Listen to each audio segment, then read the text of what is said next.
All right, we're going to talk about some things that are unexplainable this evening.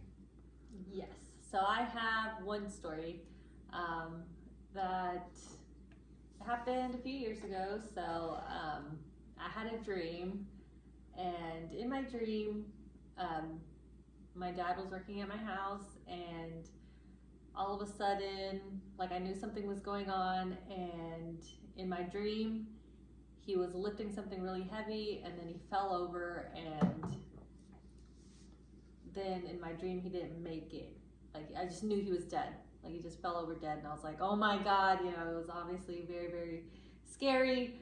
And so I woke up, or no, in the dream, he fell over, and then I just remember waking up, and in my dream he was in the hospital, and he was hooked up to a bunch of machines. And if you've ever been to the hospital, they always have machines that are beeping.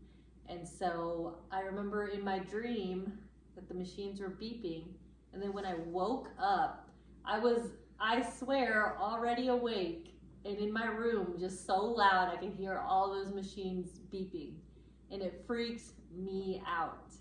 So I was on edge after that, and I remember in the dream that I don't remember if somebody had told me he had had a hemorrhagic stroke, or if somebody, or I just like knew it in my dream. You know, dreams don't always make sense. And so there was some blank parts. So like I said, he was working at my house and then fell over. And then the only other thing I remembered was the beeping, and he had had a hemorrhagic stroke, and waking up and hearing it all loud as can be in my room and knowing I was completely awake.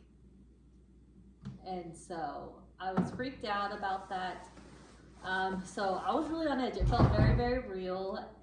You all right over there? Sorry, I'm just knocking the wall down. No worries. So it felt really, really real, and I was just on edge ever since that, because I swore I was awake whenever I heard all of those machines. And I was just like, man, that can't be a good sign. And so I remember that day I went over to my parents' house, because they lived down the street from me at that time, and I was like, Dad, I need to check your blood pressure. His blood pressure was good. And I was like, how have you been feeling? And he said he was feeling fine, okay. And I was just kind of on edge. And so he went outside to go feed the animals. And then my mom, she's like, hey, are you okay? And I told her, I was like, no, I'm not. And she's like, you just seem a little on edge. And I told her, I was like, I actually am. And I told her about the whole dream and everything. And she was just like, that's crazy. And so I was just really shaky about it, and I was just like, I just have a really bad feeling. I was like, it felt so real, and I just feel like something's gonna happen. And so, you know, I went over there almost every single day checking his blood pressure. It was never high, everything was fine. And then Halloween night, I went to take my son over to my parents' house, because I always do, so they can see his outfit. And then Halloween night, I see my dad. He seems perfectly fine. He's at the dinner table, and I just asked him, you know, like, how are you feeling? And he was just very quiet. And he said he had been working all day, and he said that his side kind of hurt. And I was like, well, what happened? He's like, I don't know. I was working on the trees out back, and I just started feeling tingling on the side of my face and my head, and I've just been trying to work through it. And he's like, I just don't feel good. And that's all he would say, I just don't feel good. But never any other signs. Honestly, that was the only thing. He was, you know, looked fine. He just said that he felt off and then had that numbness and tingling. And since he said it was on the one side, I immediately was like, we need to go into the ER. And he was just kind of like, no, you know, like, everything's fine. It's been going on all day. And just because I had had that dream, I was like, no, you're going to the ER right now. I'm not leaving this house until you get in the car. And I did raise my voice at him. I didn't want to, but I did. And I was just like, so nervous about it. I had been nervous about it. That happened like 2 weeks prior to this incident.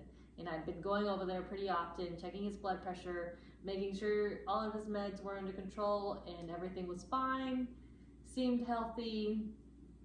And then, like I said, that happened 2 weeks later. I took him into the hospital. At first, everything was okay, and then things started to go downhill very, very quick.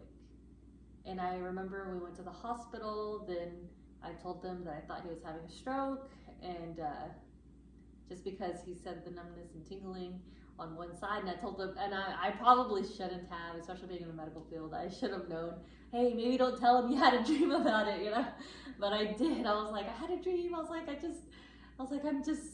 think this is what's happening. And then, so he was waiting for evaluation from a doctor, and then I went to go get some water because I was just thirsty, and we had been waiting for a while at this point, so I was like, my gosh, it's taking forever to even be seen.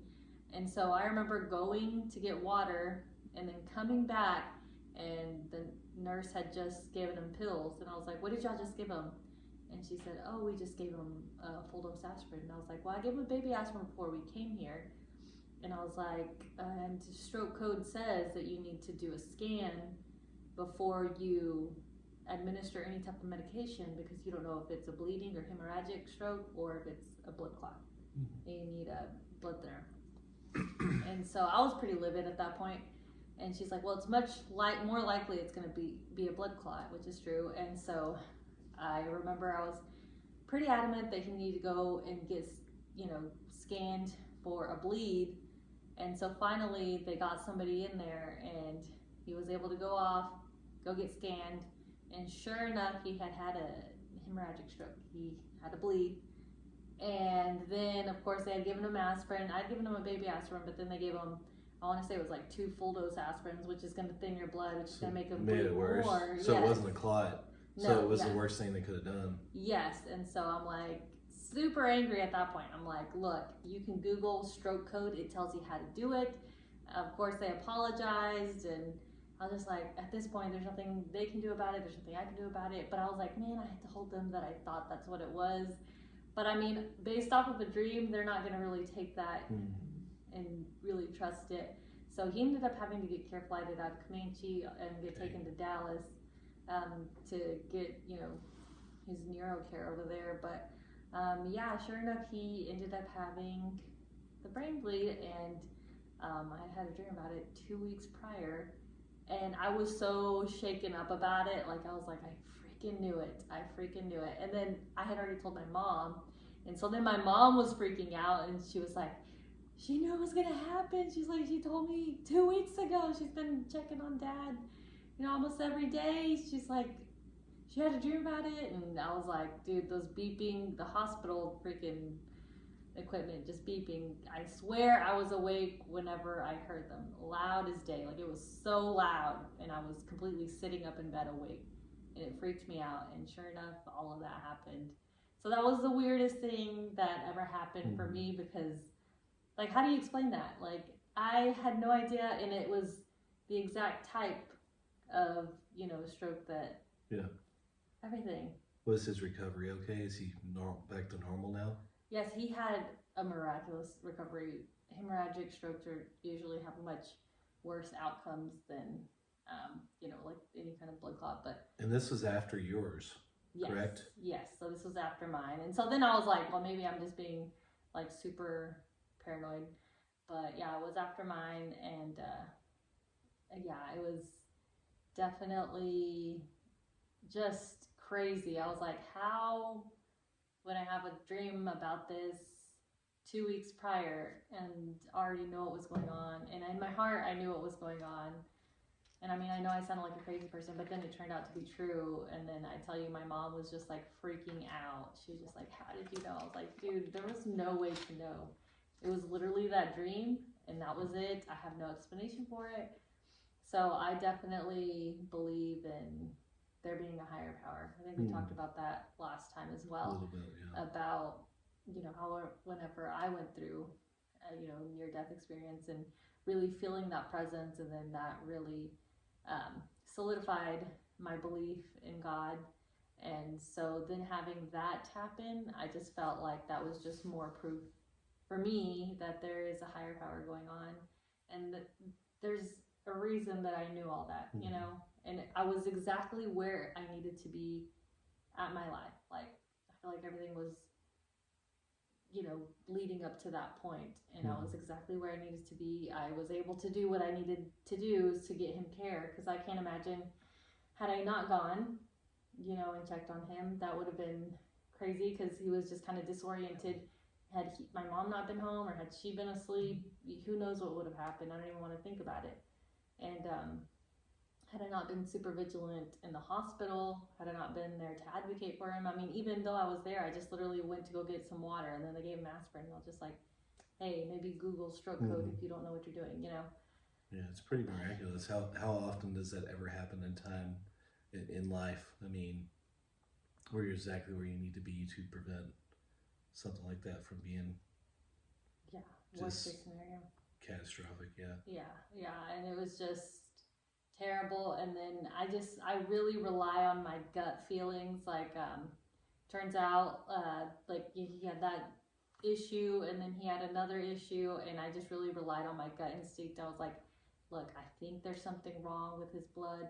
I was like, something's telling me that there is. So I switched him over to my doctor who I used to work with, and I told her, I was like, look, I can't explain it. I'm like, I just know that he needs to get blood work done. I was like, I want you to order whatever, you know. I'm like, if I have to, you know, pay out of pocket, whatever it is, I'm like, something is telling me that there's something else going on here, and I want to explore that. And she was the best doctor ever. She still is. She's still practicing. She has her own practice now, and she's just amazing. And she's a person of faith, so I feel like she didn't look at me as crazy as other people did. But yeah, and turns out he ended up having, you know, a form of cancer, and it caused his blood to be very thin. And so there was all these issues going on, and I was like, those are not coincidences. I'm like, there is something wrong with his blood, and sure enough, it was. And so had my doctor not been, you know, so on board to just run some tests that maybe another doctor would have not ever even thought of, and listen to, you know, me saying, hey, I have this hunch, I really want you to check it out, because all the symptoms were so vague and completely different. You know, we wouldn't have discovered that he had cancer, and he might have had another brain bleed, or, you know, bled out, or So is it pretty something. early on in detection then? I mean, he went through chemo. It was a very manageable type of cancer. It's definitely more of like a chronic illness rather than, which means like it's not as, I guess, terminal. Yeah, it's less scary. And so now, if his blood gets too thin at all, he'll just have to go through chemo, which is, I mean, it's not just chemo; it's a big process. But there's definitely other people that cancers that are more aggressive, and they have to have surgery. And thankfully for him, he just has to have chemo, and then it's some of the stuff that's not as terrible for you. I mean, it's all not great, but it's definitely, if you had to, like what they told us, if you had to pick one, this would probably be on the better side and very manageable. So he was very lucky in that sense. But yeah, it was completely just random that I had that dream, and it's just crazy. It's amazing.